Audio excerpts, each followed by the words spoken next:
Très vite, l'évangile de Marc associe ce que Jésus enseigne en chemin à une escalade que Jésus lui-même entreprend lorsqu'il monte à Jérusalem.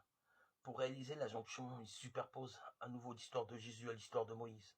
Le texte situe l'événement 6 jours après. Marc 9, 2. 6 jours après quoi? Aucune indication ne permet de se replacer dans une suite chronologique de jours bien repérables. Dans une succession de péripéties que Jésus aurait vécues en allant à Jérusalem, l'événement est donc comme suspendu en l'air, superposé à l'histoire de Moïse. Il devient, en revanche, important pour la dynamique que Jésus lui-même vit lorsqu'il est en chemin. Jésus prend avec lui Pierre, Jacques et Jean. Il les fait monter sur une haute montagne, à part, seul. Marc 9, 2. Tous les éléments de la phrase comptent, en particulier le dernier qui évoque une mise à l'écart. C'est lui qui accroche le chemin de Jésus à l'histoire de Moïse. Quand il gravit la haute montagne, Jésus entre en effet dans la solitude d'une réclusion analogue à celle dans laquelle Moïse pénétra lorsqu'il gravit le mont Sinaï, avec le seul Josué, en laissant derrière lui les anciens, Exode 24, 13, 14.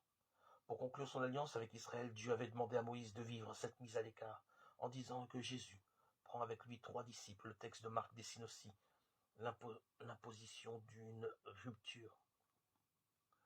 Et sur la montagne, il est métamorphosé devant eux. Marc 9, 2c.